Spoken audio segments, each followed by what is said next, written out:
Conversing is produced and distributed in partnership with Comment Magazine and Fuller Seminary.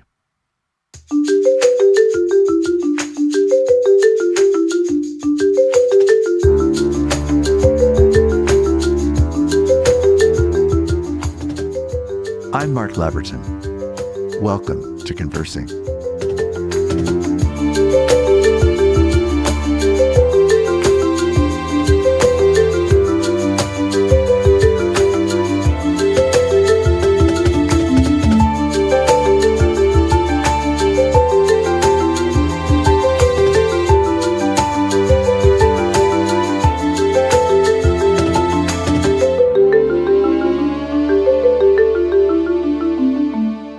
I'm so happy and honored today to welcome Molly Worthen as our guest on Conversing.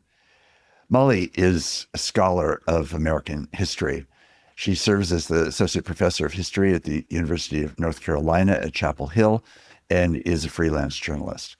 She teaches particularly on issues of North American religion and politics, global Christianity, and the history of ideas.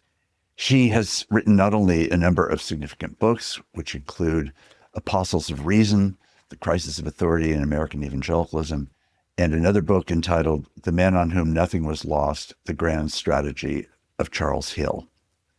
Her most recent book, about to come out on May 27th, is a book entitled Spellbound, How Charisma Shaped American History from the Puritans to Donald Trump. Molly, we're so delighted to welcome you today to Conversing. Thanks for having me. You know, I've followed your writing in the past, and I was therefore particularly excited to be able to have a chance to read your most recent book, which is just about to come out, called Spellbound, How Charisma Shaped American History from the Puritans to Donald Trump. It's a title and a subtitle that I think, for me at least, captures part of the mystery and wonder, amazement, befuddlement that so many kind of charismatic, a word that we will explore, charismatic experiences have occurred over the course of American history and now, as you say, are present with us in the figure of Donald Trump and his surrounding religious constituents in particular. So how did it happen that you came to this particular topic as an American history professional and scholar? What was it that came together that caused you to want to write on this subject? I guess if I look at all my work over the course of my career to this point, one through line is the question of authority and how people decide who to listen to, essentially, as they carve their path through life. And so in some sense, there's continuity between this project and my other books and articles. I also view every book as mainly a vehicle for learning stuff. Yes. And so I was looking my last book was focused on some of the kind of internal battles within American evangelicalism since World War II. And so I was looking to build on that, but take a broader scope and engage with American history in the longue durée. Yes. And then lastly, it has seemed to me over the past generation or so that those of us who are scholars of religion, we have to come to terms with the fact that many of the tools we have long used to track the religious impulse in Western people, things like church attendance figures, membership, what people tell the pollster when they call up and say, do you believe in God? How often do you pray? Statements by religious elites. All of these typical metrics that are really the traditional way of getting the pulse of this part of human life, they don't work so well anymore, right? I mean, we see in every new wave of poll data the climbing number of people who don't affiliate with any religious tradition. I think that it would be a mistake to interpret that data to mean that the religious impulse is evaporating. I think it is hardwired into who we are as humans. The question is where to look for it now that it is no longer landing with so much regularity in organized religion. And so I suspected that maybe our relationships with charismatic leaders might be one place to look. Yes, right. So define for us this word that is so central to the book itself, charisma. What does the word mean and how do you understand it in relationship to the research that you've done? Yeah, this is so important because part of why charisma is interesting is because it is this squishy term that I think we toss around without really reflecting carefully on what it means. I use it to mean, well, I guess in the most straightforward sense, the allure in a leader that gives him or her the power to move a crowd, that is premised on a relationship. So you need two parties at least to have charisma. It's not solely a quality and efflorescence that shines out from the individual without other people to interact with it. It is distinct from charm, from celebrity. These are qualities that can be closely allied to charisma, but they're not the same thing. I think the heart of charisma, and this is the conclusion I came to toward the end of my research as I was trying to sort of pull it together, is the leader's ability to tell a story, to invite potential followers into a story that somehow does a better job at explaining the chaos and the suffering, lending meaning, granting a role that involves some sense of agency to these followers compared to other stories that are on offer in the culture. So to me, that's really the heart of it. And I was surprised to find myself writing about all kinds of people who were not necessarily great public speakers, not particularly good looking, no amazing sex appeal, like all of these things that I was expecting, I did not see as kind of guaranteed markers, but rather it's that sort of transcendent storytelling ability that is the heart of charisma. It's a wonderful distinction, and I think really does bring into focus the narrative that you're telling over the arc of the book. I do want to say for listeners that it's a comprehensive look from pre-revolutionary to today, American history, and various figures and movements and revivals and all kinds of things that have occurred over the course of that time. And what I think is so fascinating about what you're doing is, in part, it has this absolutely transcendental quality to it, a word that itself is important to the argument that you're making.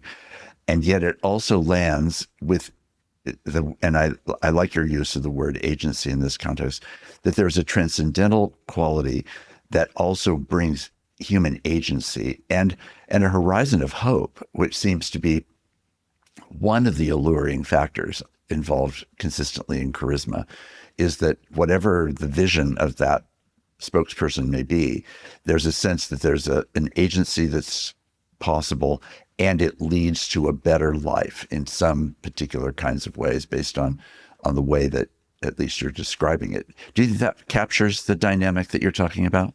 Yeah, I think that's right. And I think there is this paradoxical quality to it because I think as humans, we tend to seek some framework in which, as you say, we feel that our decisions make some difference to our ultimate fate. But we also want the comfort of knowing that some being or force larger than us is ultimately in charge and is going to make it all okay. I think we seek both of those things, even though that's a bit of a paradox. Yes. So there is this quality that comes through to me in the book of charismatic leaders who are first literally being seen in some sort of way. They capture through their work and their proclamation or their activities, they give demonstration of something that is there to be seen, and they themselves are being seen. And at the same time, the impact of the messaging so often is that the audience is really seen by them and by the transcendent vision that they're communicating. So both are really in the picture. It's not just about looking at the one who is the special anointed one, but it's that somehow through that person, I too, or we too, see ourselves more clearly than we would if we didn't have the intervention of this transcendental quality. Is that reading your evidence? That's interesting. I think that's right. I think there is this, and while it is not always a literal interpersonal seeing, sometimes it is mediated in various ways over distance through communications technology.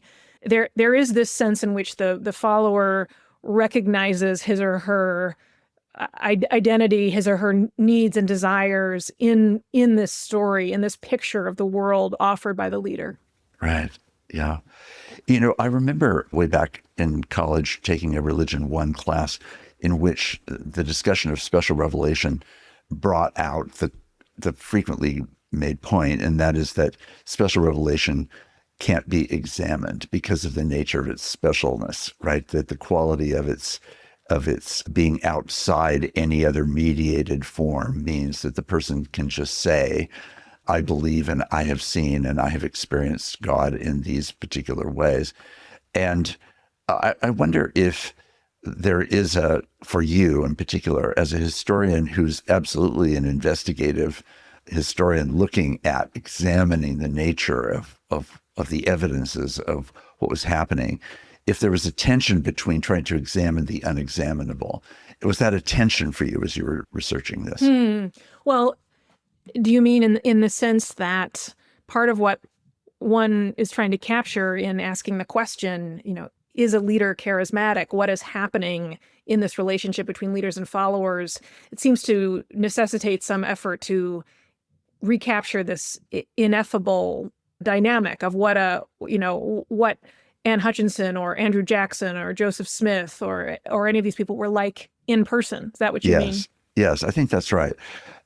And there's a curtain behind which you can't go, a little bit like Oz. That's right. That's right. I was very hung up on that initially. And I think it's a reason why those historians who have focused on charisma have generally stopped short of pushing their story back much beyond the advent of mass media. I think there's this sense that it is a modern mass media phenomenon, and also that you need that extra layer of primary source material that you get in the age of the radio and, of course, later on video and the internet. However, to me, that cut short so many interesting questions about continuity, about kind of how America as a really quite a Protestant, individualistic culture has interacted with authority. And then I suppose I reflected on the fracturing and the bafflement in our own 21st century political culture and the way in which I think so many of us, regardless of what your politics are, you've probably had the experience in the past few years of looking at some public figure, some political figure and his or her interactions with followers and scratching your head and thinking that individual is either just totally without appeal or perhaps actually aggressively revolting. How can so many people like that person?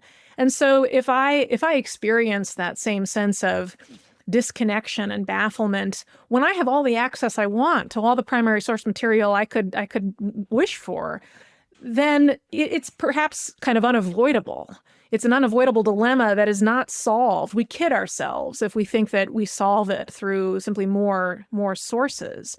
But that said, whenever you're investigating a historical question, one of the first things you have to come to terms with are the limits of your source base, right? Yes, right. And you're not able to perfectly recapture reality. Reality is this asymptote that we can never perfectly reach, but we can creep a little bit closer to it by being creative in how we piece together clues about what it was like to meet Joseph Smith or interact with his ideas or sit in the audience in New York City and hear a spiritualist trance speaker, this sort of thing.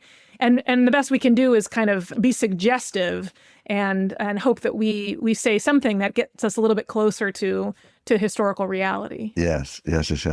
Well, I think the way you do it from a reader's point of view for me was captivating and took me into an understanding of some figures that I knew not nearly as well as I now know them because of your writing, but also down routes of investigation about them and about their appearance, as you suggested a minute ago, or their qualities that may or may not even have, by today's standards, wouldn't fit any kind of classic assumptions about somebody that we would designate as, quote, charismatic, but who, for other reasons, mostly about what they were saying, how they were, the authority, to go back to that word again, the authority with which they do or say or offer what they believe they've been given to transmit, was just really down a much more complicated and thicker road than I knew, and in certain cases in particular. I think especially of Joseph Smith, but a number of other people, Andrew Jackson as well.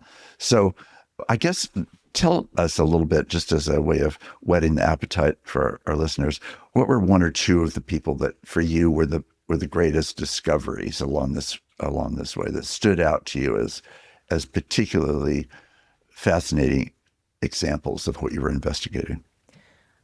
I suppose I had some personal discoveries, both in connection to figures who seemed obvious to me that, they were kind of mandatory for me to include, and then also much more obscure figures. Joseph Smith was a subject who I thought I knew fairly well, and he is, I think, held up as someone who was, obviously interpersonally very compelling. And there are some somewhat famous primary sources that get quoted again and again about how he was so tall and had these arresting blue eyes, and, to shake his hand would just fill you with a sense of the Holy Spirit, right?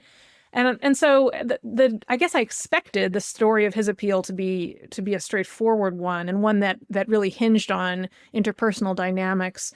But the more I considered the development of the early Mormon church and reflected on just how many early converts joined the church, relocated their entire lives in many cases to wherever the Mormons were located at the time, without ever setting eyes on Joseph Smith. When I considered the several thousand new converts who heard the Mormon message or read the Book of Mormon in Britain or in Canada and shut down their lives there and moved to Nauvoo sight unseen, I had to reconsider the locus of the charisma. And my work on him was one sort of turning point where I had to really rethink the relationship of the individual and to the what's actually going on, and came to put more emphasis on the story. I'll say another surprise for me was when I was researching John F. Kennedy. So again, probably the one figure in American history people most frequently associate with the word charisma is JFK, right? Camelot, great hair, tan, Yes, right. just the kind of icon of 1960s glamour. And so I get into sort of piecing together his career, his message, what is it about the particular context of the early 1960s that framed his appeal? And I found myself paying more and more attention to Adlai Stevenson, the governor of Illinois, the unsuccessful, twice nominated Democratic candidate for president who ran against Eisenhower in 52 and 56, and is remembered, if he's remembered at all, as, a nerdy, cerebral, kind of avuncular, right? Totally not the first poster boy of charisma that comes to mind. Right. And yet the more I remember a real turning point when I came across Norman Mailer's long account, I want to say in Esquire, of the 1960 Democratic Convention, which Stevenson almost stole from Kennedy. At least it looked that way in the early days of the convention. And Mailer's account of just the stamping and cheering for Stevenson and the swarms of young people ranging from, sort of very square-looking suburban young families to kind of beatnik types, all just swelling with this spontaneous energy for this candidate. When I then got into, some of the journalists' reflections on Adlai Stevenson as a speaker, I had to reckon with the gap between how he's remembered in our own time and perhaps his real magnetism then, and also his influence on how Kennedy ultimately shaped his campaign, and the way in which I think Kennedy, watching Stevenson, learned, number one, about the advantages of proximity to expertise and intellectual credibility at that particular moment in American history. And so much of my book is really about the fortunes of established institutions in American culture, because charismatic figures always define themselves vis-a-vis institutions. And the 50s and 60s are really this anomalous period in American history where Americans have this high regard for traditional institutions that they never had before and they have not ever had since.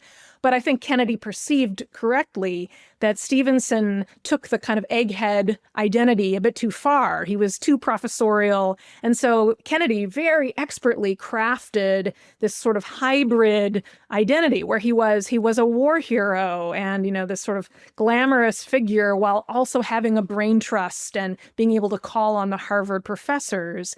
And this became a pattern that I perceived again and again in American history, where I saw that the figures that were the most successful, if we measure success in terms of their ability to do what Max Weber would have called routinizing their charisma in some way, making sure that their message, what they stood for, did not simply evaporate at the end of their own careers.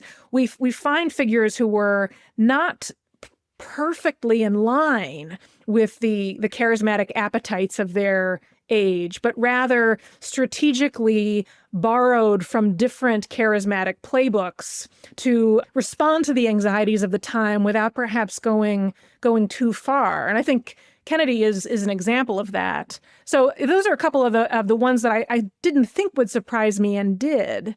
And I went down many other rabbit trails also, but those two stand out. Yeah, that's fascinating.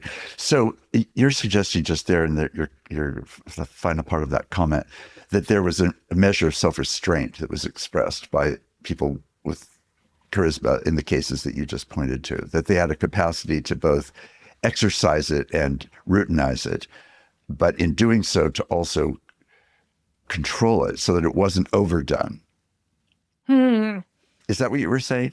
That's interesting. Well, I suppose there are a couple of questions maybe embedded in what you're saying. I mean, you are raising one of the perennial questions that historians always struggle with, which is the gap or the consistency between what our subjects are thinking and intending consciously and what they actually do, right? So how kind of deliberately strategic was someone like Kennedy or Martin Luther King Jr. or Joseph Smith for that matter, or I got very interested in some of the leaders of new religious movements in the 1970s, particularly a 13-year-old Indian boy named the Guru Maharaji, who developed this brief but quite significant following among thousands of primarily younger sort of former activist Americans in the early 1970s. And, there we're talking about essentially a kid, literally a kid. How do we think about intention and planning? I suppose it's not a question one can answer with a broad brush stroke. Right. I think there certainly are leaders who are far more deliberate. Although even when I say that, and I would say that of someone like JFK, I'm answering partly out of my own instinct. It's so rare that we get lucky with the sources and someone leaves us a diary in which they confess their every thought. And then, of course, we have to ask questions of the diary, right? And what they were really intending. So it's a question one can acknowledge, but never perhaps answer satisfactorily. Right. So part of what you're getting at there, it seems to me, is really the issue of intuition and how much charismatic leaders function out of intuition rather than out of analysis. And therefore, intentionality becomes less about necessarily a cognitive reasoned process of management and more about an instinct of intuition about how to operate in a way that will serve the best interests of the thing that they're doing or of themselves. Absolutely. And I think in so many cases that I found myself arrested by, these are individuals who, well, they're steeped in their particular cultural milieu, and then they also are operating out of their own personal life experiences. Right. I mean, one point that is, very mundane and yet profound, and I'm constantly trying to drive home to my students, is that in our comfortable 21st century Western existence with access to modern medicine, we have no concept of the constant threat of extreme illness, accident, and death that hung over the heads of most humans for most of the history of our species. Right. And I was really struck in writing this book by how many of the figures in the part of the book that really carries us up to the post-World War II period, how many of them had some very significant personal trauma. Whether it's the Puritan heretic Anne Hutchinson, who herself lost a number of children in childbirth and infancy, and also was a kind of part-time midwife who specialized in helping other families make sense of incredible pain and suffering. Joseph Smith, too, had plenty of death and sadness in his personal life. Many of the later women evangelists were quite self-consciously reckoning with the deaths of their children or their mothers, this sort of thing, in framing the mission that they believed God had for them. And I think it is at the intersection of these charismatic leaders' personal experiences and the kind of library of meaning and stories that their culture offers that they often found some innovation to be necessary, some way in which the existing plot lines were not working, perhaps not for them and not for some potential constituency. And I think you're right. That's very rarely a matter of sort of cold calculation, in an office and then going out and focus group testing these different messages, right? Maybe that's a little truer even later. But I think even in modern politics, I think the way humans are, very, very few humans are out and out cynics, totally conscious of a gap between their real perception of reality and the story they're telling. As humans, I think we're wired to believe our own propaganda, to constantly believe the stories we're telling ourselves, and then that informs the story we tell the world.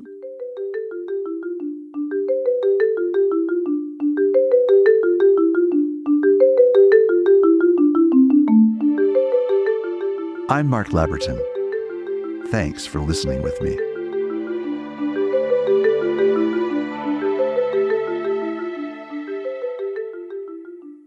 A lot of it seems to me, has to do with how people have come to try to find means of managing fear and vulnerability, danger, pain, and other things. And almost always there's a sense that the charismatic leader is somebody who, this is what I think I meant earlier about being seen, about being able to come close to them in their vulnerability in such a way that what they are saying, who they're being, what they're proclaiming, enacting, whatever it might be, how they're demonstrating the power that they are affirming God has given them, is about intersecting with us in our rawness, in our most vulnerable places. And that seems to be, when I stand back and read the book overall and talk not just about the influence of any one person, but really about what the title or subtitle suggests about how charisma has shaped American history. It feels like one way that I would say it has shaped history is by becoming a vortex, of an attractive vortex of an evidence of something transcendental that in some way offers a vigorous living proximity to what is far greater than being merely and typically human. Would you think that's a fair assumption or a fair analysis or reception of what it is that you've provided in the book? I like that a lot. I think that you're articulating what I mean when I say the religious impulse is finding a place to land other than organized religion, and that part of what it means to feel a true connection with a transcendent source of meaning greater than ourselves is to feel acknowledged and sort of pulled into that as a whole person in a way that is perhaps different from how we reside in other spheres of our social interaction. That is somehow a space in which we can be more fully ourselves. And I think in later American history, certainly in the post-war period, this gets tied up in the massive cultural influence of humanist psychology and positive thinking and the kind of radical individualistic vision of really our power to perfect and save ourselves that I think becomes such a major theme of the 1960s and beyond. And it's a lie. We can't save ourselves. But I think that cultural message, which has always been a thread in American culture going way back, it gets kind of supercharged into a sort of orthodoxy and really a cult of authenticity that I do think makes Americans in that later period perhaps especially vulnerable to the influence of individual charismatic leaders in the period I call the age of the gurus, when, crucially, established institutions, both religious and other kinds of institutions, are approaching really the nadir of their strength, as communities and organizations able to command loyalty. Right. So as the subtitle of the book promises, you end the book by bringing it to the moment that we're all living in right now and the charisma related to Donald Trump. Tell us about how you see that story intersecting with this longer narrative that you've been telling. I'll preface this by saying, I think that like any political movement, voters have all kinds of reasons for supporting Trump, like they do any candidate. So I don't mean to offer a kind of monolithic account of every person who has cast a vote for Trump. But I do think that crucial to understanding his appeal is to see the fullness of the story that he has offered voters, that really, I think in many ways, he began building long before he formally entered politics. You can go back and read his interviews with journalists, his appearances on the Oprah Winfrey Show and this kind of thing, and find him not only crafting this narrative about himself, which has been so important as a self-made businessman, really kind of leaving aside the wealth he inherited from his father, who has constantly, fought off evildoers trying to screw him over in various ways, but someone who perceives, and here he is presenting the kind of hidden reality that I think is so crucial to charismatic leaders' appeal, the sense that he's kind of pulling the veil back on a true picture of the world that has been concealed from you up until this point. He perceives that the system is rigged, that, not only he, but, all Americans, all sort of virtuous Americans are ground down by this system that is not worth abiding by because it's fundamentally unfair. And I think as a politician, this narrative has become a story about America being screwed over and denied its proper respect, its proper material wealth, both at the level of kind of the nation as well as individuals. And this is something that, because of the alignment he's proposing between his personal story and the story of the country, he is uniquely positioned to solve. And I think also there are features of him and his communication style that people who don't like Donald Trump find so off-putting and baffling. So, for example, his kind of rambling stream of consciousness speaking style that actually is core to his appeal, I think, for many Trump supporters, because it comes across as a kind of authenticity, as a willingness to tell it how it is and speak off the top of his head. And authenticity as a personal style has no necessary relationship with honesty in terms of correspondence to, empirically verifiable facts, especially because Trump's whole career is only really become possible in this media moment we're in that has this important history through the 80s and the 1990s, and the real kind of bifurcation and fracturing of our media along partisan lines that Right. I think got supercharged by the advent of the internet and social media, but is not a product of that. It really predates that.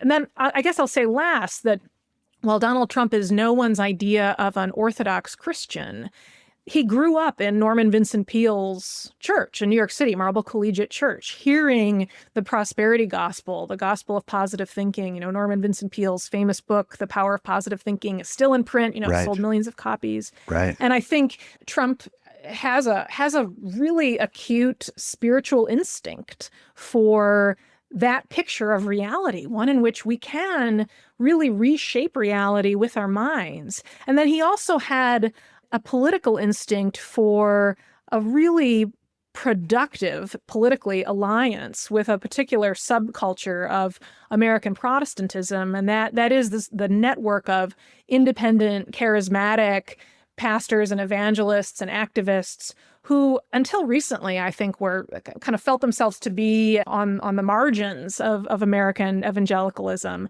but account increasingly for a very large proportion of American Protestantism and global Protestantism. And I think Yes. that world of charismatic churches and church networks, apostolic networks, they're often called, it's incredibly complicated. And I very much push back against some of the, I think, rather hysterical media coverage that treats that world as this monolith of, Christian nationalist soldiers marching in lockstep behind Donald Trump. I actually think there's a huge amount of complexity.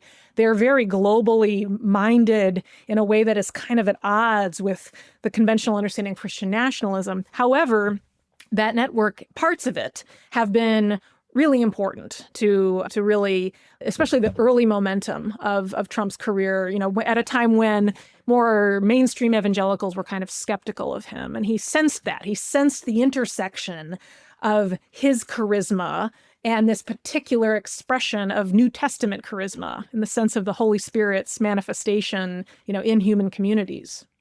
Molly, as I was reading the book and finding it so captivating, challenging, reorienting in various ways, one of the things that was playing out in my mind was a more personal question. And that is that in recent years, it's become known that you've become a Christian, that your conversion is something you've talked about quite publicly and explicitly. And as I was reading that, as I was reading the book, I was aware of thinking, now, how did all of Molly's own spiritual journey intersect with the journey of writing this book? And how did the two things interact in similarity and in distinction? Let's just start with an open question like that one, and then I have a couple follow-ups I'd like to ask. Yeah, I suppose I was about 2/3 of the way through the rough draft of this book when I was rudely interrupted by the Holy Spirit. I have always studied Christianity as a very sympathetic and frankly envious outsider, and never was entirely happy with my agnostic fence sitting, but also wasn't actively looking to resolve my metaphysical questions when I was evangelized by a pastor I was writing about. And listeners who want the full story can Google me and find one of the interviews I did.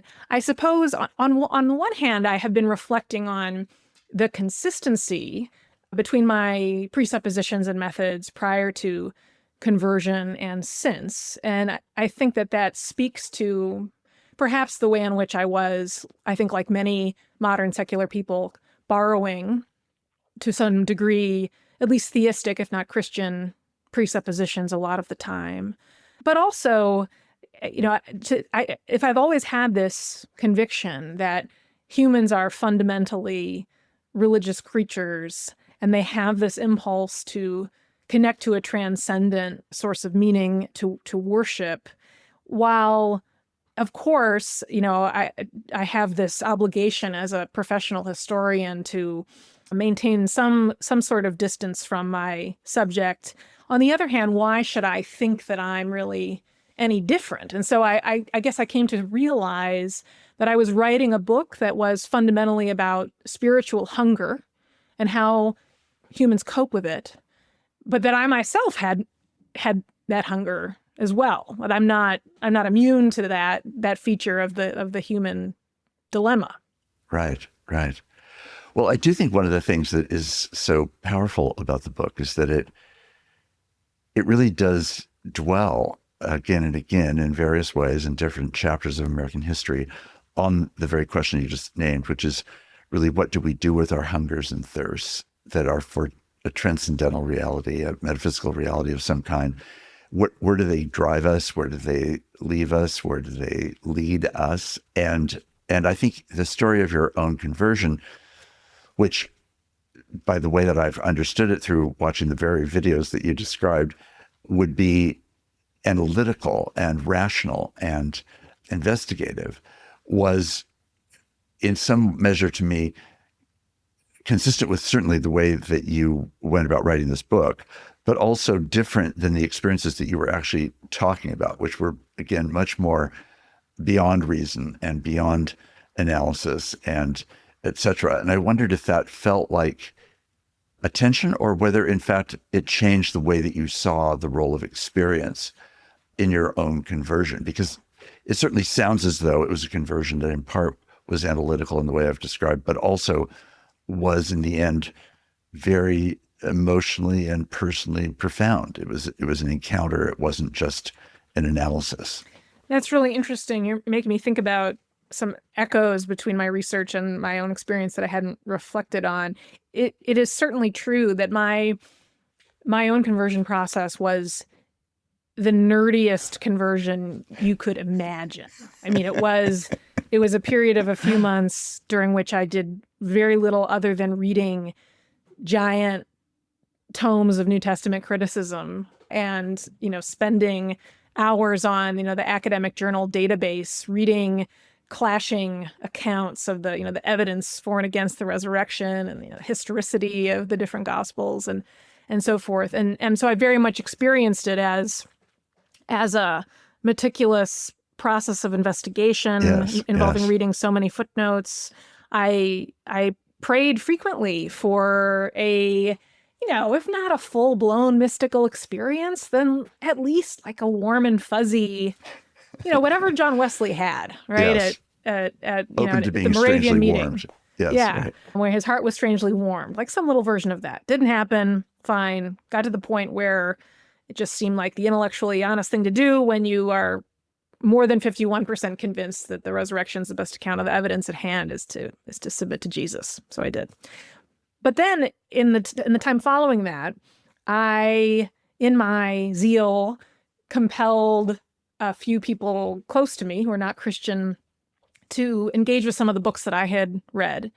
And they did not have the same reaction to it that I had to that kind of intellectual case.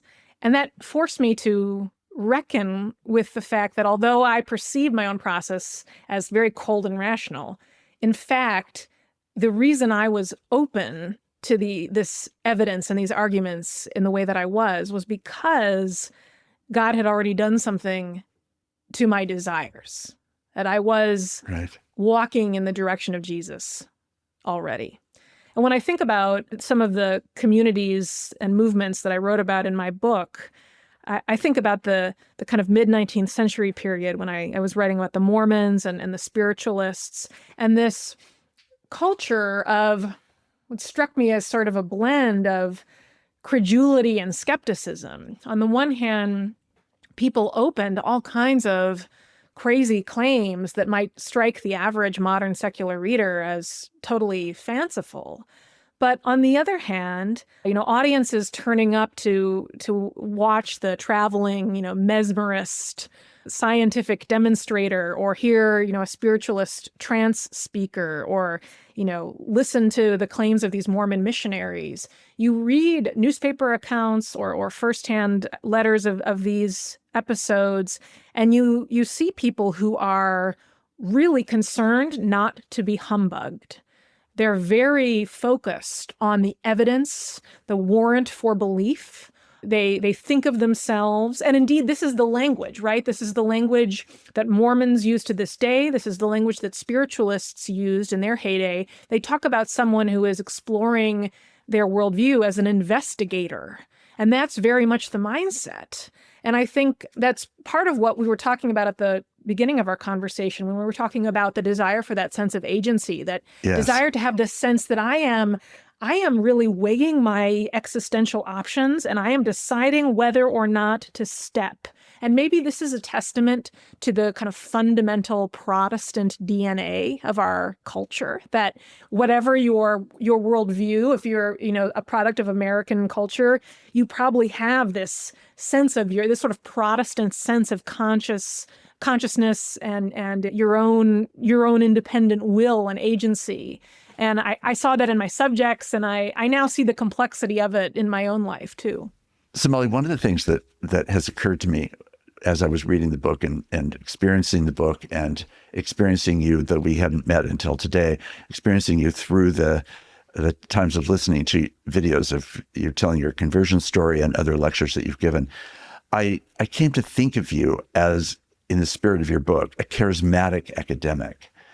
And by that, I mean holding these two things together that you've just been describing. On the one hand, the academic, investigative mind and heart, the posture of analysis, critique, evaluation, assessment, tied up also, however, with a warm personality, an interpersonal connectedness about how you, I think, present yourself in the world, and that you tell the story of your own conversion and of this book in a way that invites us into your experience as a charismatic academic who is, in a certain way, an embodiment of the very things that you're talking about as a trend in American religion around charisma, but now embodied in particular in your own story.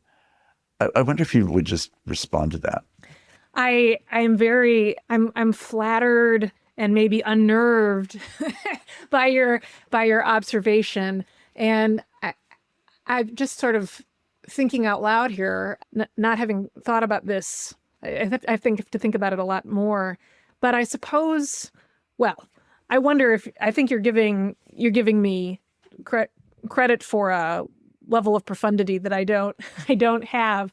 But maybe when I think about my instincts as a student of history and religion, I do have an instinct to take the broadest frame I think I can manage and to try to connect the discrete topics I'm studying to a big framework of significance. And I do have a tendency, maybe this is why I've been gravitated to the, what academics call the history of ideas, intellectual history. Yes. I do have a tendency to always want to get down to the presuppositions. And I always see every kind of historical problem as somehow having to do with contesting visions of human nature and this sort of thing. And sometimes I think that means I maybe miss the obvious right in front of me, and I get sort of turned around in my historical analysis.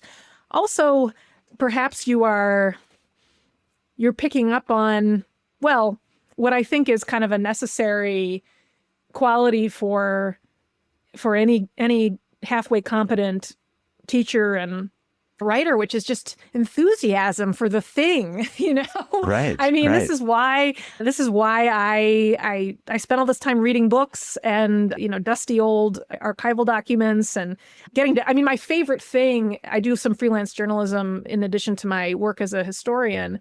And my favorite thing in the world is to, be able to call up some fascinating person and say, I'm writing this article, and will you talk to me for an hour about your fascinating life? And it's just great. And so, I guess I've had the same reaction to my conversion to Christianity. There's this silly misconception that Christianity is intellectually stultifying, that to become a Orthodox traditional Christian is to shut off all kinds of questions and accept a black and white way of thinking. And that has not been my experience. My experience has been, and I didn't expect this. I didn't think it would be an anti-intellectual experience, but I've been really taken off guard by the intellectual excitement that I've felt, by this sort of new prompting to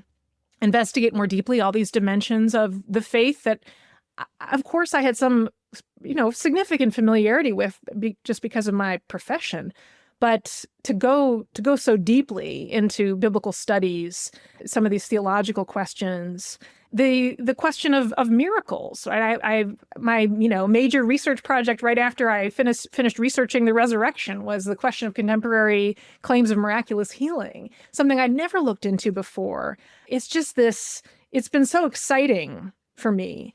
And this has brought me some measure of relief because I got evangelized in the context of a Southern Baptist megachurch, and it's a church that, even by the standards of the Southern Baptist Convention, puts a great deal of emphasis on evangelism and missions. It, sends out the most missionaries of any church in the denomination, and has done so for more than 10 years. And I was daunted by this, thinking, I'm not, my faith is still pretty fragile. I have to talk myself into this crazy stuff every morning. Like, how am I going to be an evangelist? And then it dawned on me that evangelism is just telling people what happened to you. That's actually evangelism. And that was a huge relief. Yes, exactly so. Yeah. Well, Molly, thank you for telling us what other people experienced over the course of American history through all these various charismatic figures and movements that have come along. But thank you also for your own personal story, and for the fact that it adds its own evidence to, I think, a long arc of God's surprising activity in America, and obviously in many, many other places as well. I think that I'm not alone in saying that we live in a period where charisma seems to be doing as much damage as it is helping. And that's often been the case historically, as you point out. And at the same time, it also witnesses to the activity of God, who continues to pursue us as human beings and as people who happen to live in America in a particular set of ways or experiences that you've witnessed to through this book, and which your own story is now, in some sense, at least, a part of. It's been a great joy and honor to have this conversation. Thank you very, very much. That's great. This has been so fun. Thank you for having me.